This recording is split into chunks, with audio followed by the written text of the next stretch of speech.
Okay, ಮೊದಲನೇದಾಗಿ ಇವತ್ತಿನ ಏನು ಒಂದು ಶೋ ನಾವು ಮಾಡಿದ್ವಿ ಆ್ಯಂಡ್ ಇದಕ್ಕೆ ಬಂದಂಥ ಎಲ್ಲರೂ ಒಂದು ಅದ್ಭುತವಾದ ರೆಸ್ಪಾನ್ಸ್ನ ಕೊಟ್ಟಿದ್ದಾರೆ.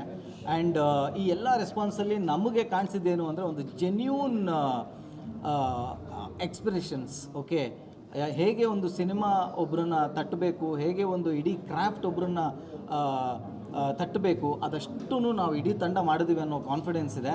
ಆ್ಯಂಡ್ ಈ ಸಿನಿಮಾ ಸಾಕಷ್ಟು ದೊಡ್ಡ ಮಟ್ಟಕ್ಕೆ ಜನ ತೊಗೊಂಡು ಹೋಗಬೇಕು ಅನ್ನೋ ಒಂದು ಆಸೆ ಕೂಡ ನಮಗಿದೆ. ಸೊ ನಾವು ಇಡೀ ಟೀಮ್ ರಿಕ್ವೆಸ್ಟ್ ಮಾಡ್ಕೊಳ್ಳೋದೇನು ಅಂದರೆ, ಇನ್ನು ಮೇಲೆ ಯಾವುದೇ ಕನ್ನಡ ಸಿನಿಮಾ ಚೆನ್ನಾಗಿದೆ ಅಂತ ಒಂದು ರಿಪೋರ್ಟ್ ಬಂದಾಗ ಸೊ ಕನ್ನಡದವರು ಆದಷ್ಟು ಇದನ್ನು ಎತ್ತರಕ್ಕೆ ತೊಗೊಂಡೋಗಿ ನಿಲ್ಲಿಸಬೇಕು.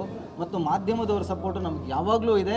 ಆ್ಯಂಡ್ ಮಾಧ್ಯಮದವರು ಒಂದು ಸಿನಿಮಾ ಜೊತೆ ನಿಂತ್ಕೊಳ್ಳುವಂಥ ಒಂದು ಹೇಗೆ ನಿಂತ್ಕೋತಾರೆ ಅನ್ನೋದು ನಮ್ಮ ಸಿನಿಮಾನೇ ಅದಕ್ಕೆ ಕಾರಣ. ಆ್ಯಂಡ್ ಮಾಧ್ಯಮದವ್ರಿಗೂ ಈ ಮೂಲಕ ನಾನು ತುಂಬ ದೊಡ್ಡ ಥ್ಯಾಂಕ್ಸ್ ಹೇಳ್ತೀನಿ. ಆ್ಯಂಡ್ ಇಡೀ ತಂಡದ ಪರವಾಗಿ ಕೂಡ ನಾನು ತುಂಬ ದೊಡ್ಡ ಥ್ಯಾಂಕ್ಸ್ ಎಲ್ರಿಗೂ ಹೇಳೋಕ್ಕೆ ಇಷ್ಟಪಡ್ತೀನಿ ಇವತ್ತಿನ ಒಂದು ಕಾರ್ಯಕ್ರಮಕ್ಕೆ. Thank you.